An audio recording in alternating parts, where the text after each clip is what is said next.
blues fans, glad you found us. Time for another episode of This Week in the Blues. It's our weekly take on blues history. I'm your host, Jimbo Big Train Madsen, with the blues band Big Train and the Loco Motives. So let's take a look and see what happened this week in blues history. Blues queen Koko Taylor was born September 28th in 1928. Koko helped keep the tradition of big-voiced, brassy female blues belters alive, recasting the spirits of early blues legends like Bessie Smith, Ma Rainey, Big Mama Thornton, and Memphis Minnie for the modern age. Taylor's rough, raw vocals were perfect for the swaggering new electrified era of the blues, and her massive hit, Wang Dang Doodle, served notice that male dominance in the blues wasn't as exclusive as it seemed. Texas blues maestro Joe Guitar Hughes was born September 29th in 1937. Houston was home base to a remarkable collection of red-hot blues guitar players during the 1950s. Now, one of these, Joe Guitar Watson, was an inspiration for Hughes when he was 14 and got him to pick up the guitar. Joe Hughes was not as well known as his peers and friends Albert Collins and Johnny Copeland, but he was a solid blues guitar player with an impressive recording career. My favorite Clarksdale blues piano player, Lala Craig, was born on September 30th, 1961. Now, she got her start in her hometown of Oceanside, California, performing with her family's country band at the tender age of 4. Lala found her true calling when the blues spoke to her at the age of 33. She entered her first blues song, Blue Is Hardly the Word, in the 1998 San Diego Songwriters Guild competition and took home first prize. Like so many bluesmen and blueswomen before her, she went to the Mississippi Delta. She's since become a staple of the Clarksdale, Mississippi blues scene, and you can catch her live just about any day of the week. And if you have the chance, don't miss her. Houston guitar player, the Iceman, Albert Collins, was born October 1st in 1932. He was noted for his powerful playing and his use of altered tunings and a capo. His long association with the Fender Telecaster led to the title, the Master of the Telecaster.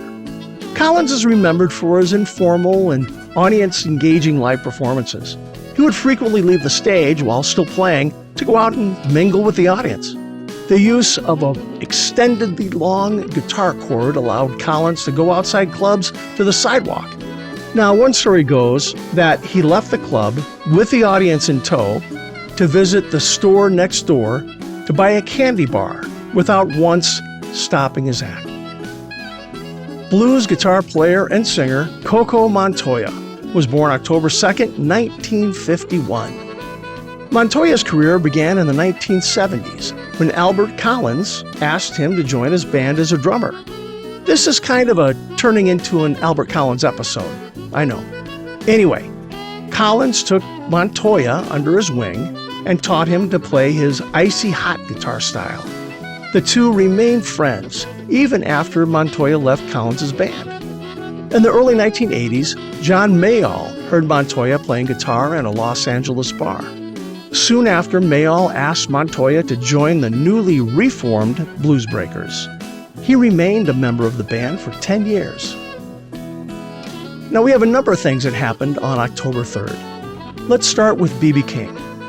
Now, on October 3rd in 2014, B.B. King gave his last live performance at the House of Blues in Chicago. After suffering a fall on stage, the 89-year-old was forced to pull out of 8 shows, including October 12th and 13 dates at his own B.B. King Blues Club in Times Square, New York.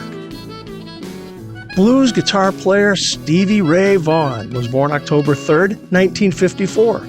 Now, born and raised in Dallas, Texas, Vaughan began playing guitar at the age of 7, initially inspired by his older brother, Jimmy Vaughan.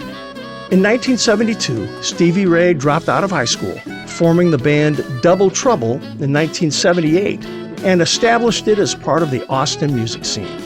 Although his mainstream career only spanned 7 years, he is considered an icon and one of the most influential musicians in the history of blues music. He became one of the world's most highly demanded blues performers. Chicago blues harmonica great Billy Branch was also born on October 3rd in 1951. Branch is a 3-time Grammy nominee and Emmy Award winner. At 10 years of age, he bought his first harmonica at a Los Angeles Woolworth store. He immediately began playing simple tunes and melodies. After that initial purchase, Billy was never without a harmonica. After graduating from the University of Illinois, Branch took the place of longtime harp player Carrie Bell in the Chicago Blues All-Stars Band that was led by Willie Dixon. On October 3rd, in 1956, blues musician Deborah Coleman was born in Portsmouth, Virginia. She was raised in a music-loving military family that played piano, guitar, and keyboards, and she picked up the guitar at the age of 8. After putting in the time in clubs and other venues, she was in demand at blues and music festivals, including the North Atlantic Blues Festival, the Waterfront Blues Festival, and the Monterey Jazz Festival. Coleman won the Orville Gibson Award for Best Female Blues Guitarist in 2001 and was nominated for a W.C. Handy Blues Music Award 9 times. Here's another October 3rd event. Blues guitar player and singer Keb Mo was born on October 3rd in 1951. He's a prolific songwriter and is a 5-time Grammy Award winner. His postmodern blues style is influenced by many eras and genres, including folk, rock, jazz, pop, and country.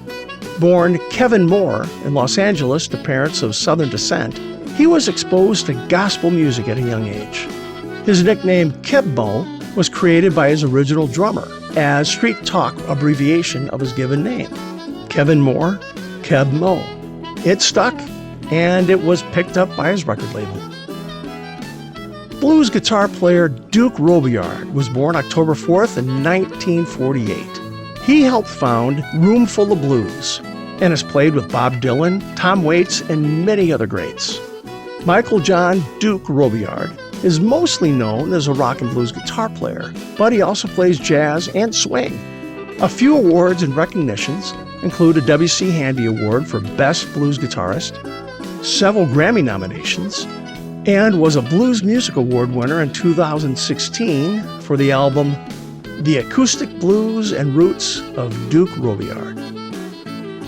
Well, blues fans, we just covered some of the highlights here. Now, if you want to know more about these artists or the many other things that happened this week in the blues, and there's a lot of them, many more that can be covered here, just be sure to follow our social media pages. Or just go hop on our website at bigtrainblues.com. Got a lot of stuff out there. Now, we'll have a great episode next week where we'll talk about Guitar Gabriel and Mississippi Joe Calicott. Now, you definitely won't want to miss it. So, we'll see you then.